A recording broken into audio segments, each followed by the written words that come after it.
Maria stood at the tall iron gates and looked up at the biggest house she had ever seen. Her small suitcase felt heavy in her hand, even though it held everything she owned. The house was white like fresh snow, with tall windows that sparkled in the morning sun. She had never worked in such a fancy place before. The gates opened with a quiet buzz, and Maria walked up the long stone path. Her shoes made soft clicking sounds on the smooth stones. She could see beautiful flowers on both sides of the path. Red roses, white lilies, and purple flowers she did not know the names of. Everything looked perfect, like a picture in a magazine. Man in a black suit opened the front door before Maria could knock. He looked at her from head to toe with serious eyes. This was James, the head butler. He had worked in the house for 15 years and knew every rule. "You must be the new maid," James said in a voice that sounded like he was reading from a book. "Follow me. Do not touch anything unless you are cleaning it. Do not speak unless spoken to. Do not go into the master's office or his bedroom." Maria nodded and followed James into the house. Her mouth opened wide when she saw the inside. The ceiling was so high she had to tilt her head back to see it. A huge light made of crystal hung in the middle of the room. It had hundreds of small pieces that caught the sunlight and made tiny rainbows on the walls. The floor was made of white and black marble that looked like a chessboard. Maria could see her face in the shiny surface. Everything was clean and perfect, too perfect. It felt like a museum, not a home where people lived and laughed. James walked fast, and Maria had to hurry to keep up. He showed her room after room. The living room had white sofas that looked like no one had ever sat on them. The dining room had a table so long that 20 people could sit around it.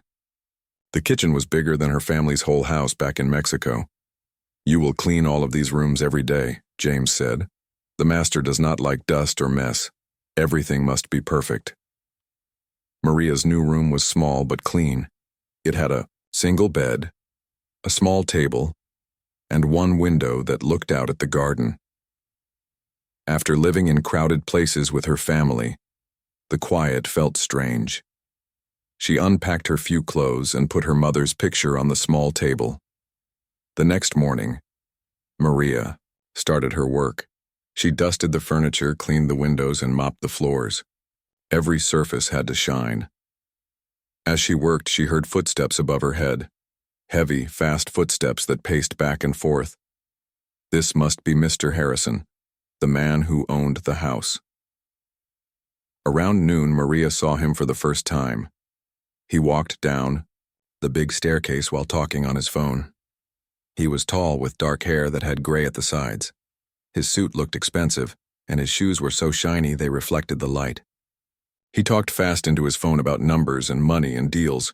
He did not look at Maria even though she was right there cleaning. "The Tokyo deal needs to close by Friday," he said into his phone. "I don't care what time it is there. Make it happen." Maria watched him walk past her like she was invisible. His voice was cold, like winter wind. She wondered if he ever smiled. That afternoon, Maria met Emma for the first time. The little girl sat in the big living room playing with toys. On the marble floor, she had long brown hair and big blue eyes that looked sad.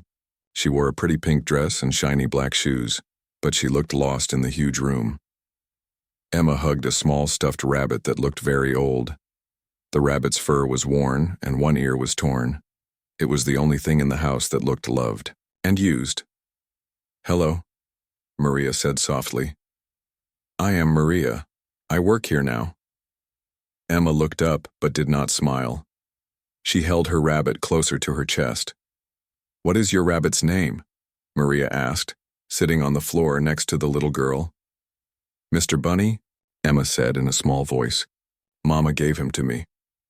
Maria's heart felt heavy. She could see the sadness in Emma's eyes. This little girl had everything money could buy, but she looked lonely in the big, quiet house. "Mr. Bunny looks very special," Maria said. "I bet he takes good care of you." Emma nodded but still did not smile. She went back to playing with her toys, moving them around on the cold marble floor without making any sound. That evening, Maria served dinner to Mr. Harrison and Emma. The dining room table was so big that father and daughter sat far apart from each other. Mr. Harrison read papers while he ate. Emma pushed her food around on her plate and whispered to Mr. Bunny. Neither of them talked. The only sounds were the soft clicking of forks on plates and the turning of pages. Maria felt sad watching them. They lived in the same house but seemed to be in different worlds. After dinner, Maria helped Emma get ready for bed. The little girl's bedroom was like a princess room from a fairy tale. It had a big bed with pink covers, a closet full of beautiful dresses, and toys everywhere. But Emma looked small and alone in the middle of all these pretty things. "Will you read me a story?" Emma asked. Maria picked up a book from the shelf. As she read about brave princesses and magic kingdoms, she noticed Emma's eyes getting heavy. But just as the little girl was about to fall asleep, her father's voice came from downstairs. He was on another phone call, talking loudly about business. Emma's eyes opened wide. She sat up in bed and hugged Mr. Bunny tight. "I can't sleep when Daddy talks on the phone," Emma said. "His voice is too loud." Maria felt sorry for the little girl. She tucked Emma back under her covers and sat beside the bed until the child finally fell asleep. But it took a long time, and Emma turned and moved all night. As Maria walked back to her room, she passed Mr. Harrison's office. The door was open, and she could see him sitting at a big desk covered with papers. He was still on the phone, talking about money and deals. The light from his computer made his face look tired and cold. Maria thought about her own family back home. They did not have much money, but their small house was full of laughter and music. Her mother sang while she cooked. Her father played guitar in the evenings. Her brothers and sisters talked and joked at dinner time. This big house had everything, except the one thing that mattered most: love and warmth between the people who lived there. That night, Maria lay in her small bed and listened to the quiet house. Somewhere above her, a little girl slept alone in a room full of toys. Down the hall, a man worked late into the night, trying to make more money than he could ever spend.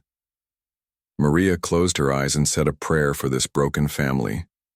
She did not know it yet, but she would soon become the key to bringing music and love back into their silent world. Sometimes the most important gifts come from the most unexpected places, and sometimes a simple song can heal hearts that money cannot touch.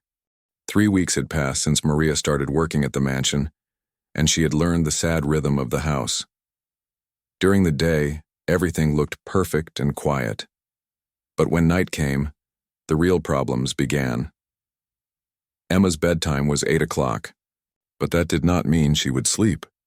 Mr. Harrison would read her a story from one of her many books. His voice was stiff and careful, like he was reading a business report instead of a fairy tale. Emma would listen with wide eyes, but Maria could see she was not really hearing the words. After the story, Mr. Harrison would kiss Emma's forehead and turn off the lights. He would close the door softly and walk to his office to work on his computer. For about an hour, the house would be quiet. Maria would think that maybe tonight would be different. Maybe tonight Emma would sleep peacefully, but then it would start. First, there would be small sounds from Emma's room, crying that began soft and grew louder. Then came the screaming. Emma would call for her mama in a voice so sad it made Maria's heart break. "Mama, Mama, where are you, Mama?" The sound would travel through the big house like a wounded animal. Maria would sit up in her bed wanting to run and help. But James had made the rules very clear. She was not allowed to go to Emma's room at night. Mr. Harrison would drop whatever he was doing and run upstairs. Maria could hear his fast footsteps on the marble stairs. He would burst into Emma's room and find his daughter sitting up in bed, tears streaming down her face, holding Mr. Bunny so tight her knuckles were white. "It's okay, sweetheart," Mr. Harrison would say. But his voice sounded scared too. "Daddy is here." But Emma would keep crying. She would tell him about her bad dreams. In her dreams, she was looking for her mama in a big dark forest. She would call and call, but Mama never answered. Sometimes in the dreams, Maria learned Emma would find her mama, but then Mama would disappear like smoke. Mr. Harrison did not know what to do with a crying child. He was good at fixing business problems, but this was different. So he would take out his phone and call doctors.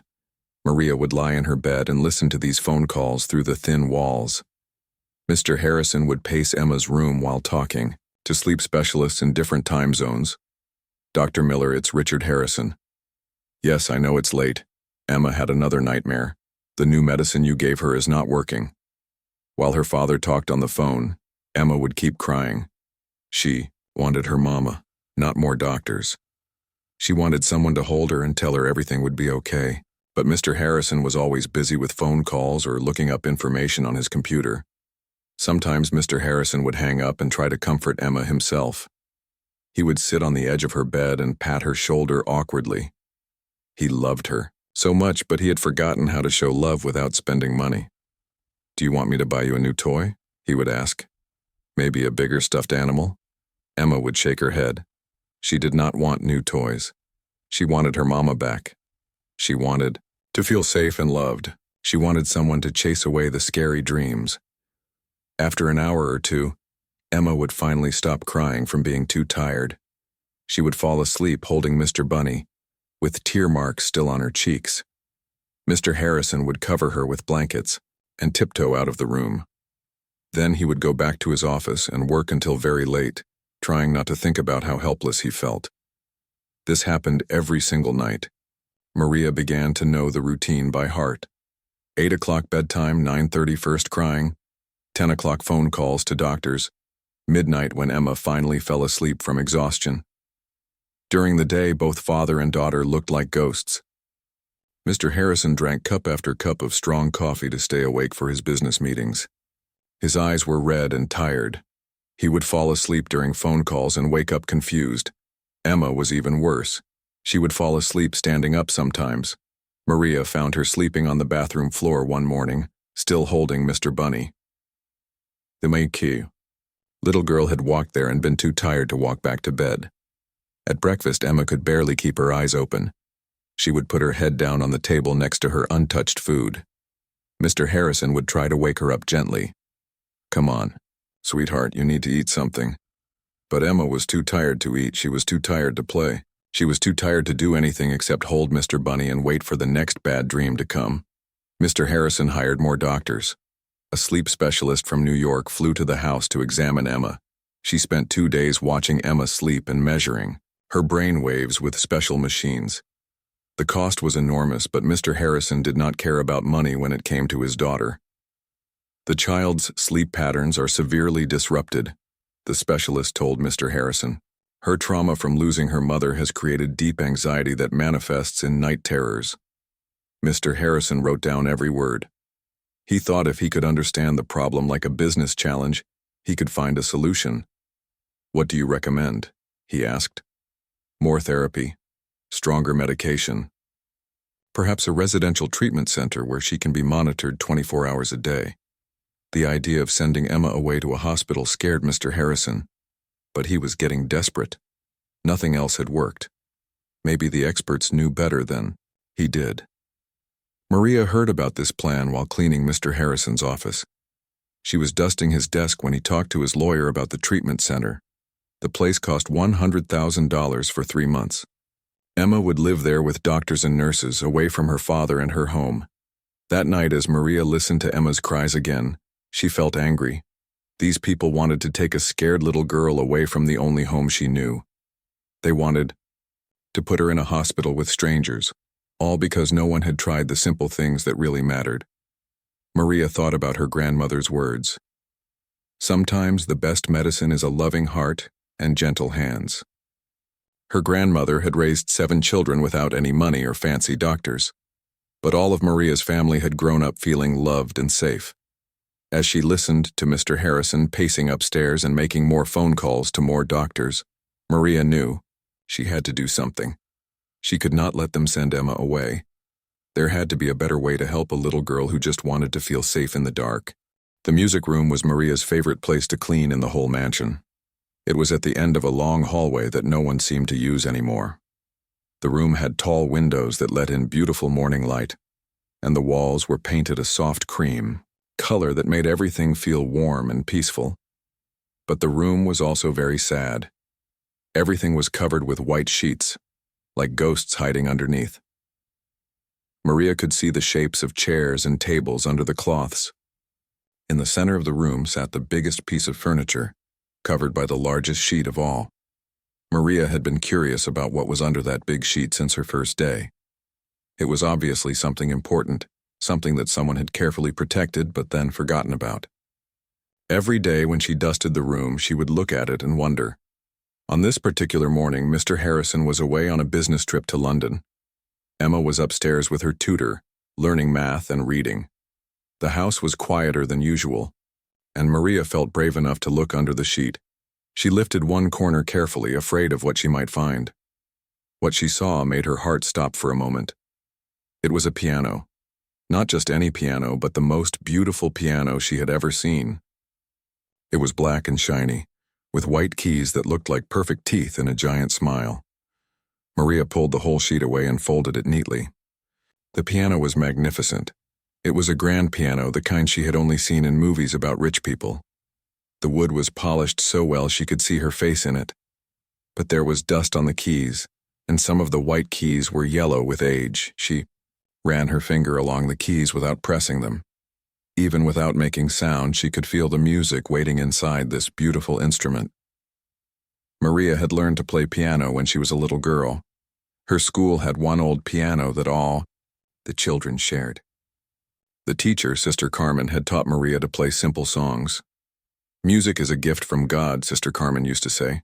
When you play with love in your heart, you can touch other people's hearts too. Maria had not played piano in many years. After she left school to work and help her family, there was no time for music. But now, standing in front of this beautiful piano, all those old lessons came back to her memory. She looked around to make sure no one was watching. Then she pressed one key very softly. The sound was pure and sweet, like a bell ringing in the distance. She pressed another key, then another. The piano was perfectly tuned, as if someone had been taking care of it even though it was covered up. Maria could not help herself. She sat down on the piano bench and placed her hands on the keys. She began to play a simple song that Sister Carmen had taught her long ago. It was a lullaby that mothers sang to their babies in Mexico. Her own mother had sung it to her when she was small. The music filled the room like sunshine. Each note seemed to wake up the sleeping room and bring it back to life. Maria closed her eyes and let her fingers remember the song. She played softly, afraid someone might hear and tell her to stop. As she played, memories came flooding back. She remembered sitting next to her grandmother on an old wooden bench, watching her wrinkled hands move over the keys of their tiny church piano. Her grandmother could make the most beautiful music, even though their piano was old, and some keys stuck. Music comes from the heart, not from the instrument, her grandmother had said. A piano is just wood and metal until someone fills it with love. Maria played another song, then another. Each song felt like meeting an old friend again. Her fingers moved more confidently now, remembering rhythms and melodies she thought she had forgotten. The room seemed to glow with the warm sound of music. She was so lost in the music that she did not hear the small footsteps in the hallway. Emma had finished her lesson and was walking past the music room when she heard something she had never heard before in her house. Music. Real, beautiful music played by human hands. Emma stopped at the doorway and peeked inside. She saw Maria, sitting at the piano, her eyes closed, her hands moving gracefully over the keys. The music was soft and gentle, like water flowing over smooth stones. It was the most beautiful sound Emma had ever heard. The little girl had seen pianos in movies and on television, but she had never heard one played in real life. The music made her feel strange inside, like something warm was spreading through her chest. She forgot about being tired. She forgot about her bad dreams. She just stood there and listened to the magic sounds filling the room. Maria played a lullaby that her mother used to sing when Maria was Emma's age. The melody was simple, but sweet, rising and falling like waves on a gentle sea. Emma found herself swaying a little to the rhythm. Mr. Bunny swayed too, held gently in her arms. When the song ended, Emma clapped her small hands together. Maria jumped and turned around, surprised to see the little girl standing there. "Oh, Emma?" Maria said, standing up quickly. I am sorry, I should not have been playing. I was just cleaning and I saw the piano and that was beautiful, Emma said, walking into the room. Can you play more? Maria looked around nervously. She was not supposed to use the family's things, especially not something as expensive as this piano. But Emma's face looked happier than Maria had ever seen it. For the first time since Maria had been working there, Emma was smiling a real smile. Please? Emma asked, climbing up onto the piano bench next to Maria. I want to hear more music. Maria could not say no to those hopeful blue eyes. She sat back down and played another gentle song. Emma watched her fingers move over the keys with wonder. The little girl had never seen anything so magical. How do you make the piano sing? Emma asked. You press the keys with feeling, Maria said, showing Emma how to place her small finger on one key. When you play with love, the music sounds beautiful. Emma pressed a key and giggled when it made a sound. She pressed another one, then another. Soon she was making her own little song, just random notes that made her laugh. For the first time since her mother died, Emma was truly happy. She was making music and laughing, and the big sad house suddenly felt alive again. Maria watched the joy on Emma's face and knew she had found something more powerful than all the expensive doctors and medicines. She had found the key to helping Emma heal. And that key was not made of gold or bought with money. It was made of music and love, two things that had been missing from this grand house for far too long. That night started like every other night in the mansion. Emma went to bed at 8 o'clock after Mr. Harrison read her a story about brave knights and friendly dragons. He kissed her good night and turned off the big light, leaving only a small nightlight glowing in the corner. Mr. Harrison went to his office to work on papers for a big business deal. He had meetings with important people in Japan the next morning, so he needed to read many documents.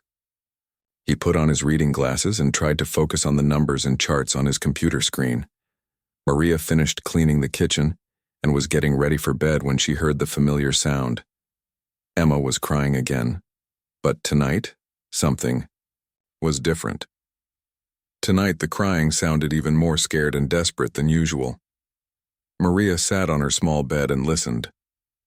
Usually, Mr. Harrison would run upstairs right away when Emma cried. But tonight, Maria could hear him on an important phone call with his business partners in Tokyo. His voice was serious and focused on work. Emma's cries got louder. She was calling for her mama just like every night. But tonight, no one was coming to help her.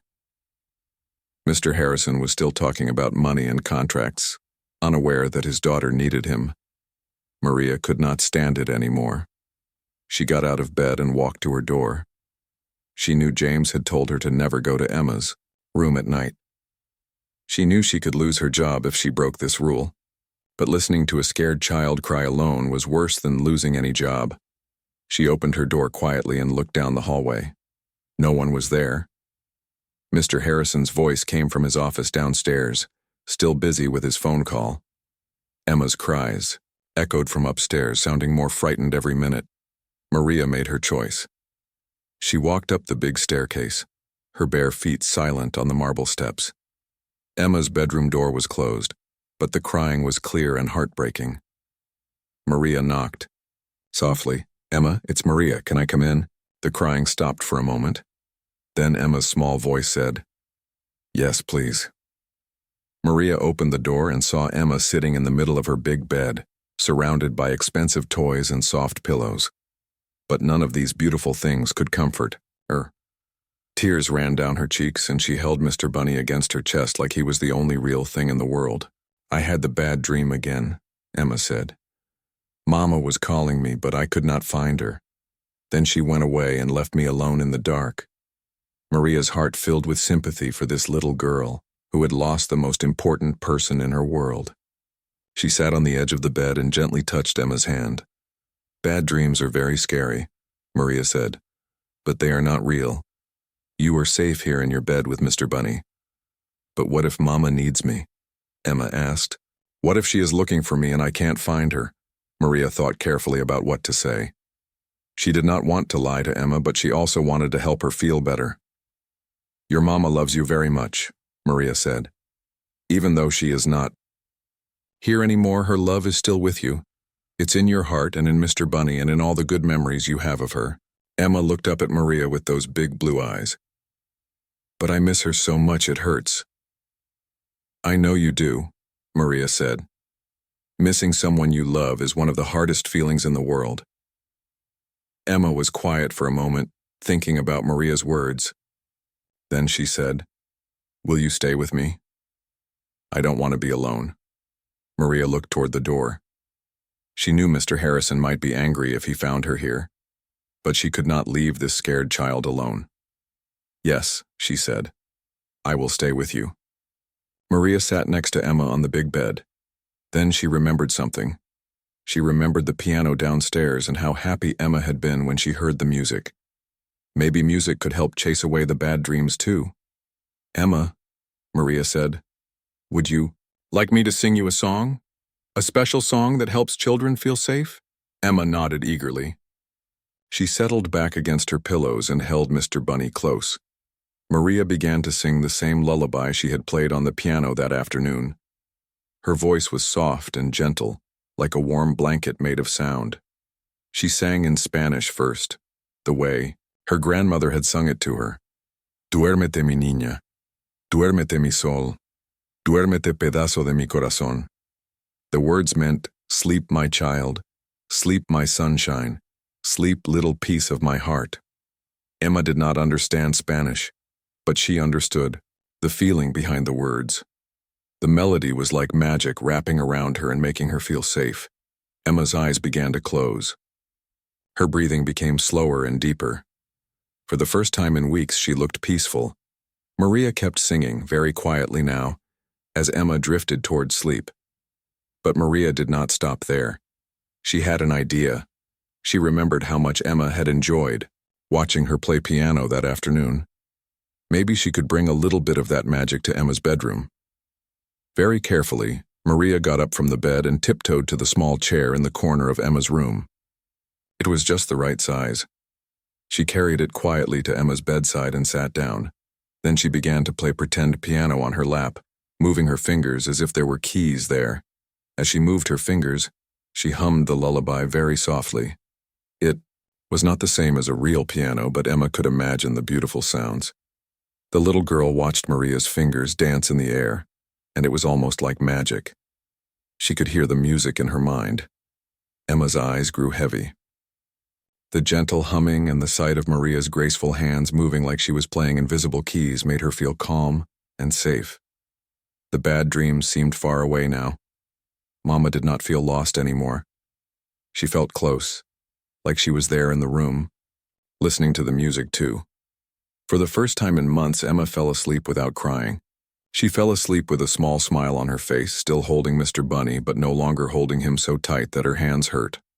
Maria sat beside the sleeping child for a long time, making sure the bad dreams did not come back. Emma slept deeply and peacefully, breathing slowly and evenly.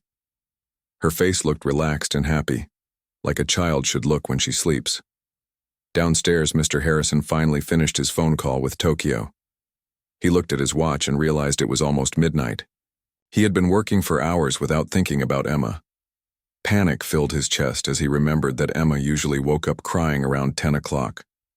Why had he not heard her tonight? He ran upstairs, taking the steps 2 at a time. He expected to find Emma awake and crying, waiting for him to help her. Instead, when he quietly opened her bedroom door, he saw something that made him stop and stare. Emma was sleeping peacefully, and Maria was sitting in a chair beside the bed, humming softly. Maria's hands moved gently in the air like she was playing an invisible piano. The scene was so tender and beautiful that Mr. Harrison felt something strange happen in his chest. His heart, which had been cold and hard for so long, suddenly felt warm. He stood in the doorway and watched Maria care for his daughter with such gentle love. No doctor or specialist had ever made Emma look so peaceful. No expensive medicine had ever worked so well. But this simple woman, with nothing but her voice and her caring heart, had given Emma what she needed most: comfort and safety. Mr. Harrison felt tears start in his eyes. He had not cried since his wife's funeral 2 years ago. He had forced himself to be strong and focus on business. But seeing his daughter finally at peace, and knowing it was because of Maria's kindness, broke down the walls he had built around his emotions. He watched Maria until she was sure Emma was in deep sleep. Then Maria stood up quietly and turned toward the door. She saw Mr. Harrison standing there and gasped softly, afraid she was in trouble. "Mr. Harrison," she whispered. "I'm sorry. Emma was crying and you were busy with work, so I—" But Mr. Harrison held up his hand to stop her. He looked at his sleeping daughter, then back at Maria.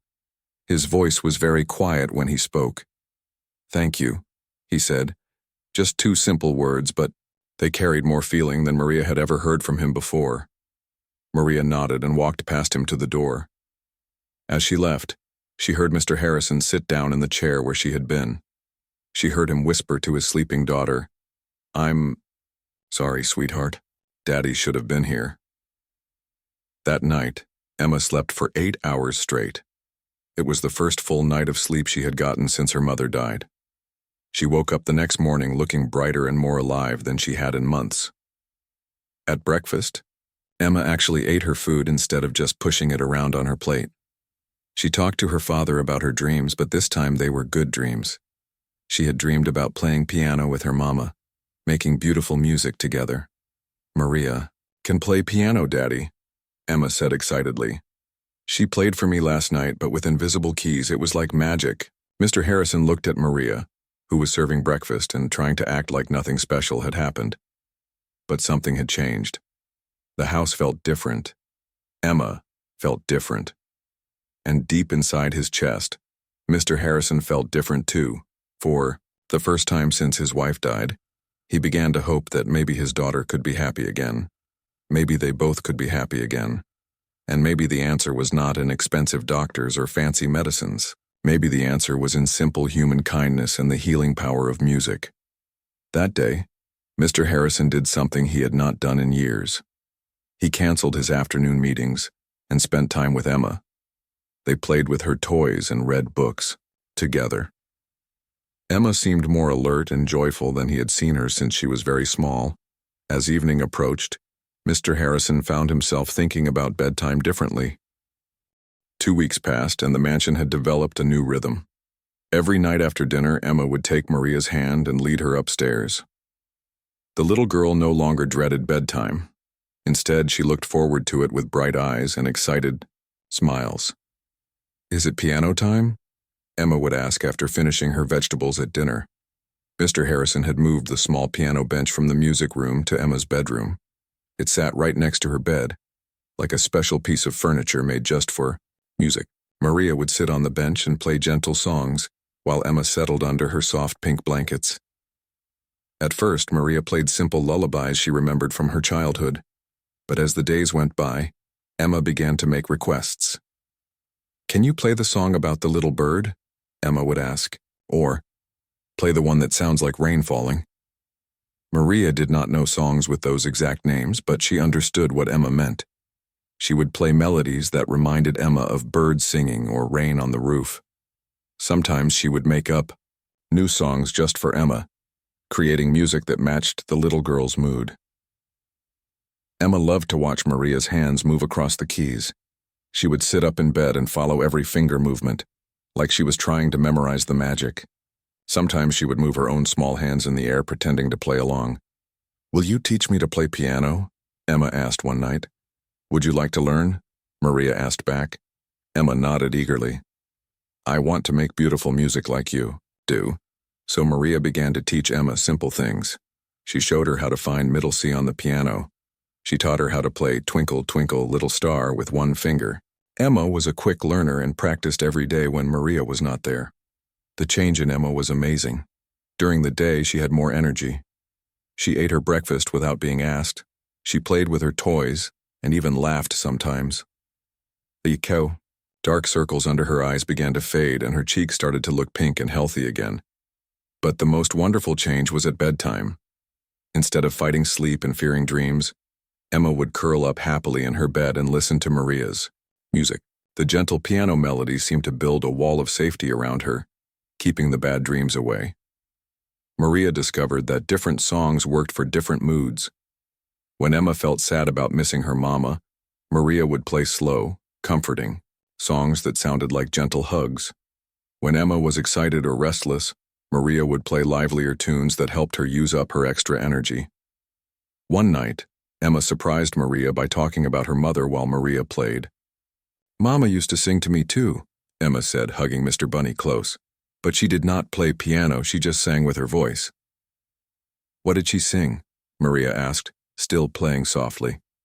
"She made up songs about me," Emma said with a small smile. "She would sing about my hair and my eyes and how much she loved me. She called me her little star." Maria felt honored that Emma was sharing these precious memories. She played an extra gentle song while Emma talked about her mama. The music seemed to help Emma remember the good times instead of just feeling sad. "Your mama sounds like she was very special," Maria said. "She was the best mama in the whole world," Emma said. "But sometimes I forget what her voice sounded like. That makes me very sad." Maria understood. She played a sweet melody and said, "Maybe the music can help you remember. When you hear beautiful songs, you can think about how your mama's voice was beautiful too." Emma liked this idea. From that night on, when Maria played certain songs, Emma would close her eyes and try to remember her mother's voice. Sometimes she would smile while she listened, and Maria knew she was thinking of happy times. The nightly music sessions became the most important part of Emma's day. She would count the hours until bedtime, excited to hear what songs Maria would play. She started requesting songs for different reasons. "Play the song that sounds like Mama brushing my hair," she would say. Or, "Play the song that sounds like when we used to bake cookies together." Maria did not always know exactly what these songs should sound like, but she would play from her heart and try to match Emma's memories. Somehow she always seemed to find the right melody. Emma would nod and smile, as if Maria had perfectly captured the feeling she was looking for. As the weeks went by, the music sessions grew longer. Emma was no longer in a hurry to fall asleep.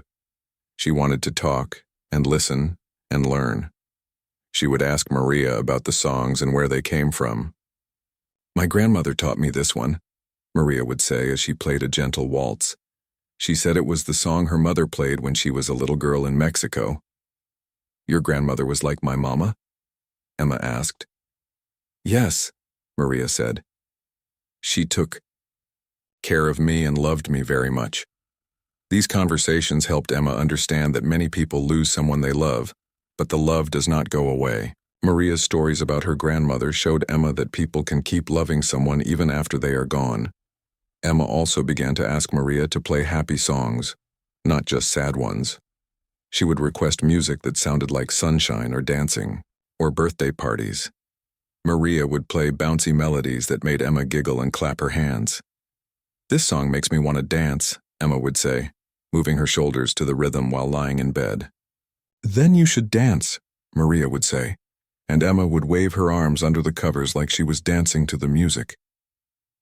The best part was watching Emma drift off to sleep.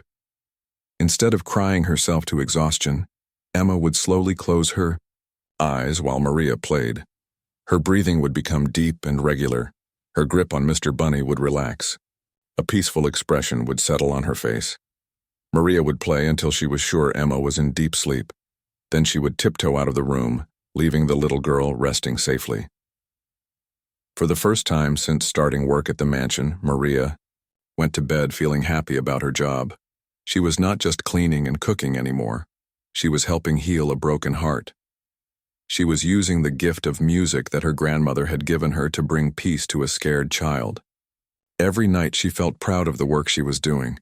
Emma started sleeping through the night regularly. She would wake up in the morning refreshed and smiling, ready to play and learn. The change was so dramatic that even James noticed. "The child seems much better," James told Maria one morning. "Whatever you are doing is working." Maria just smiled. She knew it was not really her doing. It was the power of music and love working together. It was proof that sometimes the simplest solutions are the best solutions. But Maria did not know that someone else had been watching and listening to these nightly music sessions. Someone who was about to be changed by the music just as much as Emma had been. The healing power of her gentle songs was about to reach another broken heart in the big, lonely mansion. Mr. Harrison first noticed the change in his work schedule. For 2 years, he had been able to work late into the night because he knew Emma would wake up crying anyway. Her nightmares always interrupted his sleep, so he might as well use those hours for business calls with partners in different time zones. But now, something strange was happening. Emma was sleeping through the night. At first, Mr. Harrison thought it was just luck. Maybe the new medicine was finally working. Maybe Emma was just having a few good nights before the bad dreams came back.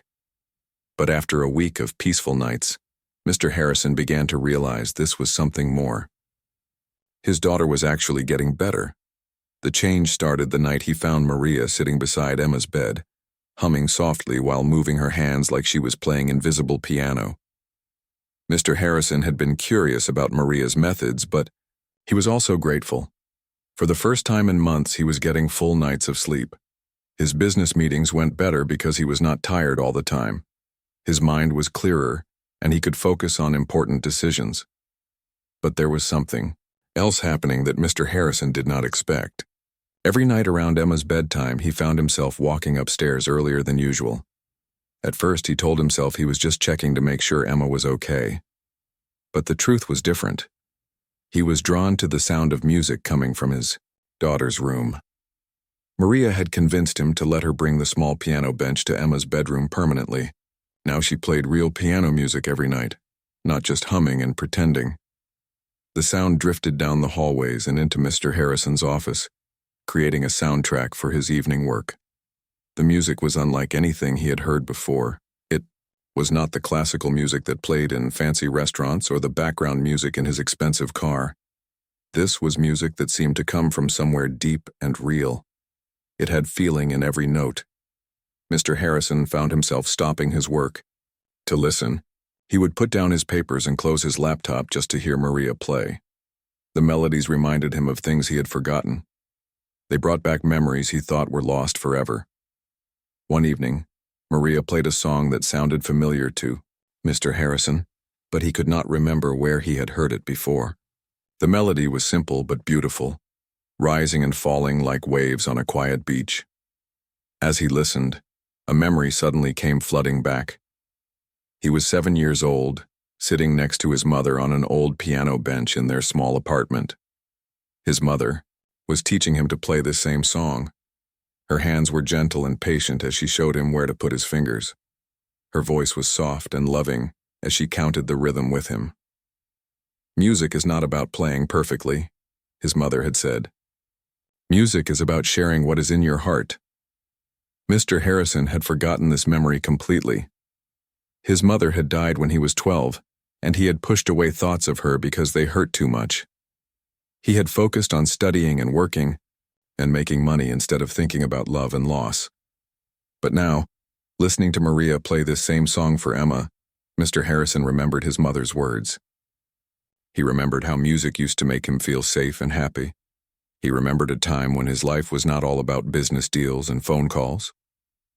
The next night, Mr. Harrison found himself walking upstairs while Maria was playing for Emma. He stood outside Emma's door and listened to a lullaby that sounded like something his own mother might have sung to him. The music seemed to reach inside his chest and touch parts of his heart he had locked away. He began to understand something important. For 2 years, he had tried to help Emma by throwing money at the problem. He hired the best doctors, bought the most expensive treatments, and researched every possible medical solution. But he had never just sat with his daughter and comforted her himself. He had been so afraid of feeling sad about his wife's death that he had forgotten how to feel anything at all. He thought if he stayed busy with work, the pain would go away. But instead, he had become cold and distant, even from the person he loved most in the world. Listening to Maria's music night after night, Mr. Harrison began to remember what it felt like to have emotions. The songs made him think about his wife and how much he missed her. They made him think about Emma and how much she needed him to be a real father, not just someone who paid for things. One evening, Maria played a song that was especially beautiful. It was a melody about love that lasts forever, even when people have to say goodbye. Mr. Harrison stood in the hallway with tears running down his face. thinking about his wife and how much he had loved her. He realized he had been so afraid of being sad that he had stopped letting himself be happy too. He had built walls around his heart to protect himself from pain, but those same walls kept out joy and love and connection. Emma's soft voice drifted out of her room as she talked to Maria between songs. "Maria, do you think Mama can hear the music?" Emma asked. "I think love is like music," Maria answered. "It travels everywhere, even to places we cannot see." These words hit Mr. Harrison like lightning. He understood suddenly that his wife's love was still there, in Emma's smile, in her laugh, in the way she hugged Mr. Bunny. He had been so focused on the fact that his wife was gone, that he had missed all the ways she was still present. The music was helping Emma remember her mother with joy instead of just sadness. But it was also helping Mr. Harrison remember his wife the same way. The songs brought back memories of dancing with her in their kitchen, of singing silly songs together in the car, of the way she hummed while she cooked dinner. For the first time since the funeral, Mr. Harrison allowed himself to smile when he thought about his wife. The music was teaching him that remembering someone with love was better than trying not to remember them at all. Night after night, Mr. Harrison found himself drawn to Emma's doorway. He would stand there in the shadows and listen to Maria play. Sometimes he recognized songs from his own childhood. Sometimes the music reminded him of his wife. Sometimes the melodies just made him feel peaceful and calm. He began to notice how Emma responded to different songs. Fast, playful music made her giggle. Slow, gentle songs made her feel sleepy. Songs with interesting rhythms made her move her hands like she was conducting an orchestra. Watching Maria interact with Emma, Mr. Harrison learned things about his own daughter that he had never noticed before. He saw how smart she was, how creative, how hungry for attention and love. He saw that she was not just a problem to be solved, but a wonderful little person with her own thoughts and feelings. The music was changing him in ways he did not fully understand yet. It was melting the ice around his heart and reminding him what it felt like to be human. Every night, he felt more connected to his daughter and more aware of what really mattered in life. Mr. Harrison started looking forward to these evening concerts. He would finish his work early and walk upstairs just to listen. He told himself he was just checking on Emma, but the truth was that he needed the music too. It was healing something inside him that had been broken for a very long time. One night, as Maria played a particularly moving song about families and love, Mr. Harrison felt something crack open in his chest. All the emotions he had been holding back for 2 years suddenly wanted to come out at once. He gripped the doorframe to steady himself, overwhelmed by feelings he had tried so hard to avoid. But for the first time since his wife died, these feelings did not scare him. The music made them feel safe and manageable. It was like Maria's songs were teaching him how to feel sad and happy at the same time, how to miss someone and still be grateful for the love they had shared. Standing in that doorway, listening to a simple woman play simple songs for his daughter, Mr. Harrison began to understand what he had been missing.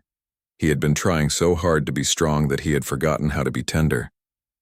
He had been so focused on providing for Emma financially that he had forgotten to provide for her emotionally. The music was showing him a different way to be a father, a way that did not require money or doctors or complicated solutions. A way that just required being present, being gentle, and sharing love openly. As Maria finished the song and Emma drifted off to sleep, Mr. Harrison made a quiet decision. Tomorrow night he would not just listen from the hallway. Tomorrow night he would step into the room and be part of this healing ritual. He did not know it yet, but this decision would lead to the most important moment of his life since Emma was born. The music had already begun to change him. Soon, it would help him become the father his daughter needed, and the man his wife had always believed he could be. The night that changed everything started like many others. Emma finished her dinner and took Maria's hand to walk upstairs. Mr. Harrison followed behind them, something he had been doing more often lately. He told himself he was just making sure Emma was settled for bed, but the truth was that he looked forward to hearing Maria's music. Emma climbed into her bed and arranged her pillows just the way she liked them. Mr. Bunny sat next to her, ready to listen to the evening concert. Maria sat down at the piano bench and placed her hands on the keys. "What would you like to hear tonight?" Maria asked Emma. "The song that sounds like Mama's hugs," Emma said without hesitation. Maria knew exactly which song Emma meant. It was a lullaby that felt warm and safe, with gentle notes that seemed to wrap around you like loving arms. Maria had played it many times before, but tonight felt different somehow. Mr. Harrison stood in the doorway, planning to listen for just a few minutes before going to his office. But as Maria began to play, something about the melody caught his attention in a new way. The song sounded familiar, but not from his childhood this time. As the beautiful notes filled the room, Mr. Harrison suddenly remembered where he had heard this melody before. His wife used to hum this exact song. She would hum it while she folded laundry, while she cooked dinner, while she rocked baby Emma to sleep. The memory hit him like a wave crashing on the shore. He could see his wife so clearly in his mind, standing in their old kitchen before they moved to the mansion, humming this tune while she stirred soup on the stove. Her hair had been pulled back in a simple ponytail, and she had been wearing her favorite blue sweater. "This is our song," she had told him one evening. "I made it up for Emma. It's about how much I love her." Mr. Harrison had forgotten about the song completely. He had forgotten about so many small, beautiful moments with his wife. He had pushed them away because remembering her hurt too much. But now, hearing Maria play his wife's special song for Emma, all those memories came rushing back. He remembered how his wife would sit on Emma's bed every night just like Maria was doing now. She would sing her made-up lullaby and stroke Emma's hair until the little girl fell asleep. Those had been some of the happiest moments of their family life. But after his wife died, Mr. Harrison had stopped all music in the house. He could not bear to hear songs that reminded him of her.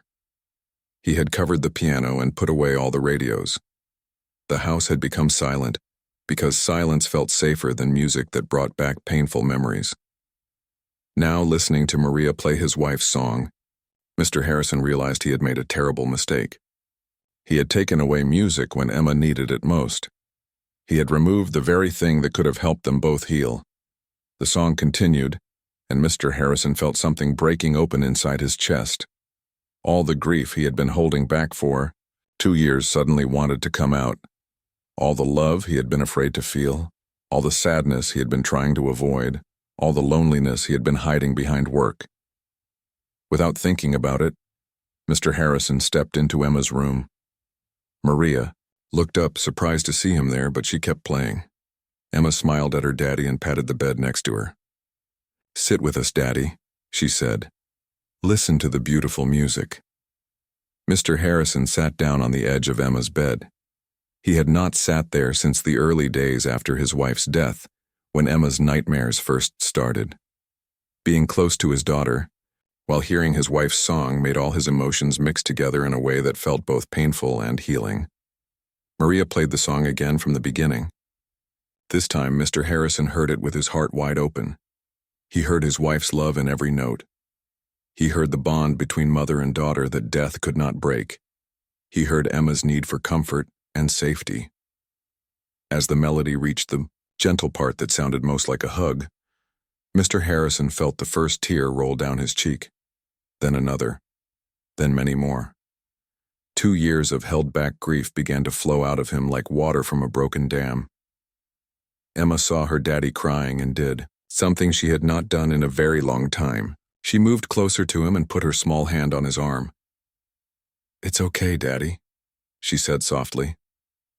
"Sometimes I cry too when I miss Mama."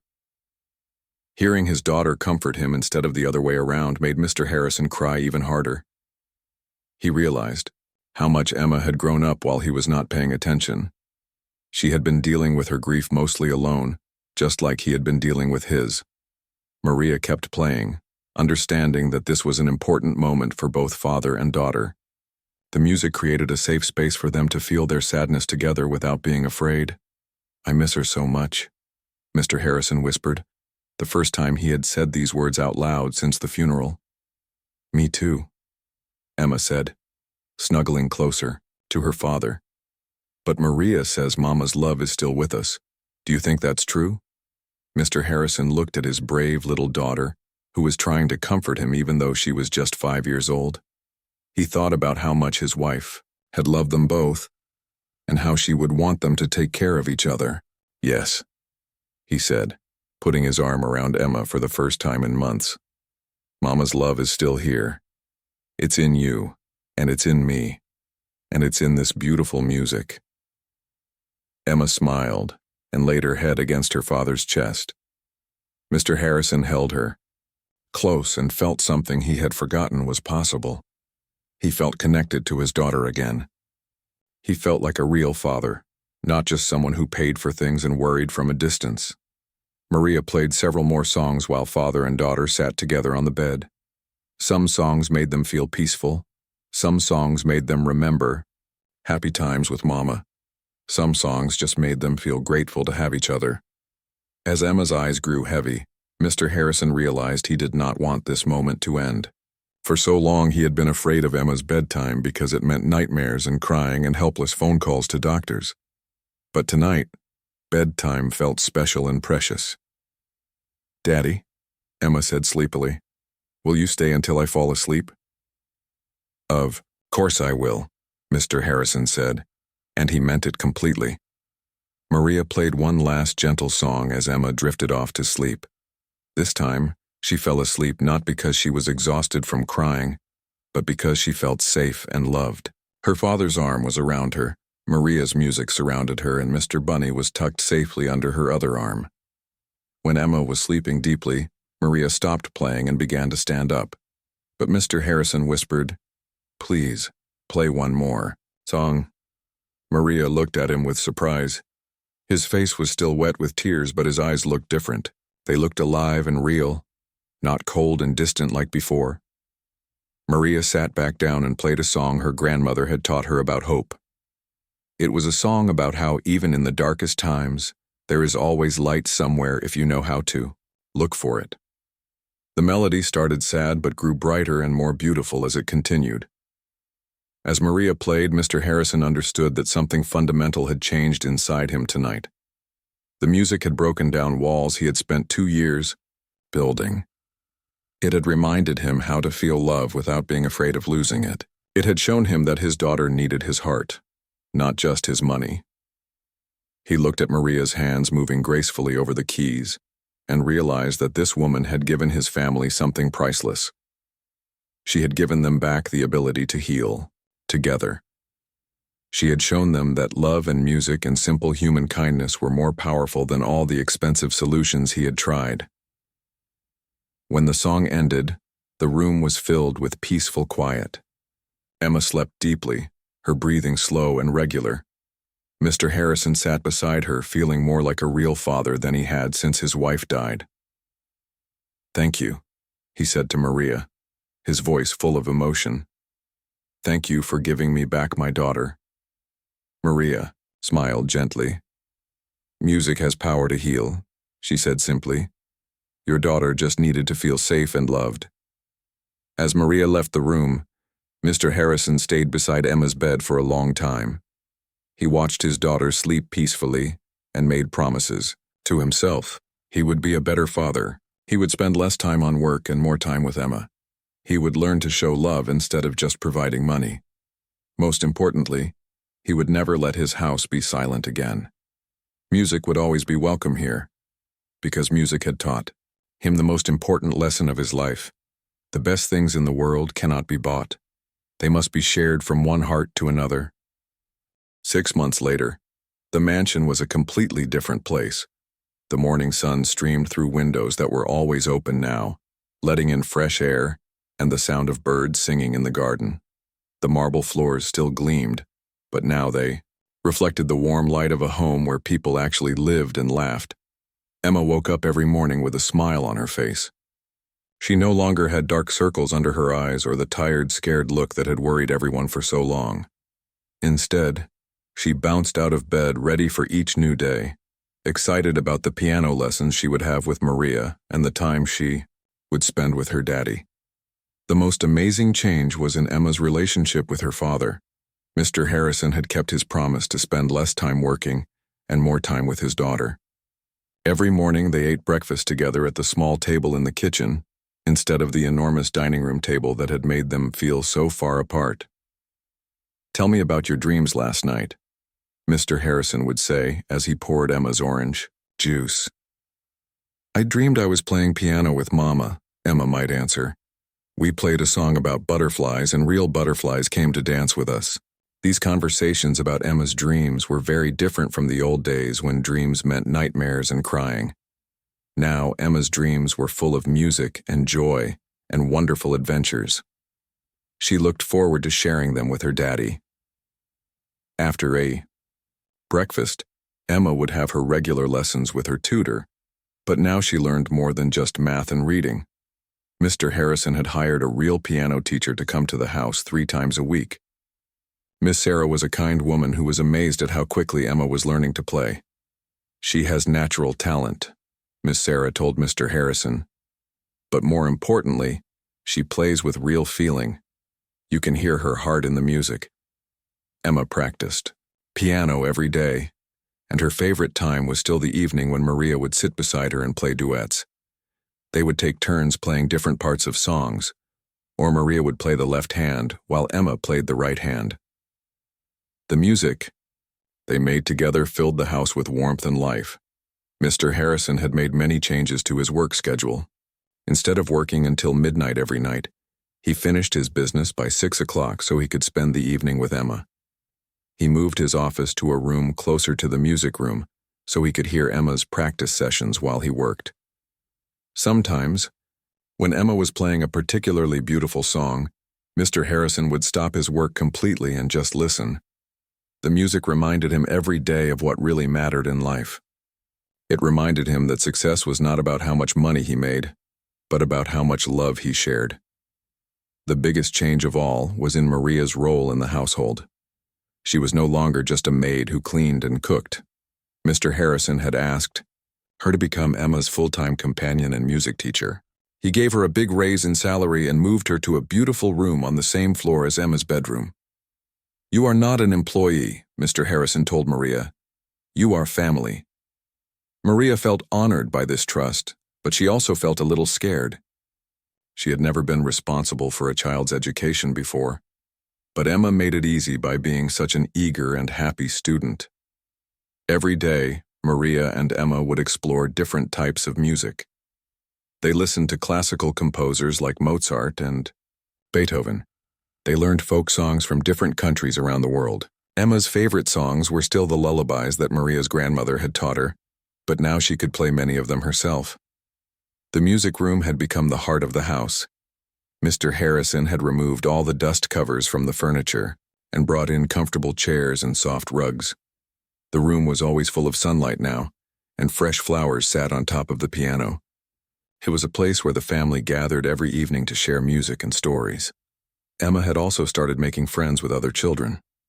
Mr. Harrison enrolled her in a music class at the community center, where she met kids her own age who also loved to play piano. Emma was shy at first, but her confidence grew as she shared her musical talents with others. One evening, Emma came home from music class very excited. "Daddy, Maria," she called as soon as she walked in the door. "My teacher wants me to play in a concert, a real concert with other kids." Mr. Harrison and Maria were thrilled. Emma had come so far from the scared, lonely child who used to cry herself to sleep every night. Now she was confident enough to perform music for strangers. "What song do you want to play?" Maria asked. "The lullaby you taught me," Emma said without hesitation. "The one that sounds like Mama's hugs. I want to share it with everyone." The night of the concert, the whole family dressed up in their best clothes. Mr. Harrison wore his nicest suit, but he was more nervous than Emma was. Maria wore a pretty blue dress that Mr. Harrison had bought for her as a thank you gift. Emma looked beautiful in a white dress with pink flowers on it. She carried Mr. Bunny with her for luck, even though she was not scared anymore. Mr. Bunny had become less of a security blanket and more of a good friend who shared in her adventures. Our concert was held in a small theater near the music school.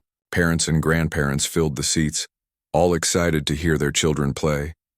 When it was Emma's turn, she walked confidently to the piano on stage. Mr. Harrison held his breath as Emma sat down at the bench and placed her small hands on the keys. For a moment, she looked so tiny sitting at the big piano, but when she began to play, her music filled the entire theater. She played the lullaby that Maria had taught her, the song that had helped her sleep peacefully for the first time after her mother died. The melody was simple, but Emma played it with so much love and feeling that many people in the audience had tears in their eyes. As Emma played, Mr. Harrison thought about the journey they had all taken together. He remembered the scared, crying child who used to wake up with nightmares every night. He remembered his own cold heart and his obsession with work that had made him forget how to be a real father. He thought about Maria, who had come into their lives as a simple maid but had become the person who saved their family. Her gift of music had healed wounds that all the expensive doctors could not touch. Her gentle heart had shown them how to love each other again. When Emma finished playing, the audience clapped loudly and long. Emma stood up and took a bow, just like Miss Sarah had taught her. She looked out into the crowd and found her daddy and Maria, both clapping and smiling with pride. After the concert, many people came up to tell Emma how beautifully she had played. But the best compliment came from an elderly woman who reminded Mr. Harrison of his own mother. "That child has a gift," the woman said. "Not just for music, but for sharing joy with others. You should be very proud." Mr. Harrison was proud, but he was also grateful. Grateful to Maria for bringing music back into their lives. Grateful to Emma for teaching him how to be a better father. Grateful to his late wife, whose love was still guiding them even though she was gone. That night, after they got home from the concert, the three of them sat in the music room and talked about the evening. Emma was still excited about her performance and wanted to know when she could play in another concert. "Maybe next time we can all play together," Mr. Harrison said. "I think it's time I learned to play piano again, too." This was a surprise to both Emma and Maria. They did not know that Mr. Harrison had played piano as a child. "Will you teach me, Maria?" he asked. "The same way you taught Emma?" Maria smiled. "It would be my honor." As they sat together in the warm light of the music room, Mr. Harrison realized they had become something he never thought was possible after his wife died. They had become a real family again, not the same family they were before, because that was impossible. But a new kind of family, built on music and love and the understanding that the best things in life are shared, not bought. The mansion was still grand and expensive, but now it was also filled with laughter and music and the sound of people who cared about each other. The marble floors still gleamed, but now they reflected the light of a home where broken hearts had learned to heal. Emma still missed her mama every day, but the sadness was mixed with gratitude for all the love they had shared. Mr. Harrison still worked hard, but now he worked to live, not live to work. And Maria had found something she never expected when she first walked through those iron gates. A family who loved her as much as she loved them. Every evening, as they gathered around the piano to make music together, they honored the memory of the woman who had brought them all together in the first place. Emma's mother would have been proud to see her daughter playing beautiful music, her husband learning to laugh again, and a kind woman like Maria bringing joy to the people she loved most. The music played on, night after night, healing hearts and building bridges between souls. And in that grand mansion that had once been silent and cold, love had found a way to bloom again, one gentle note at a time.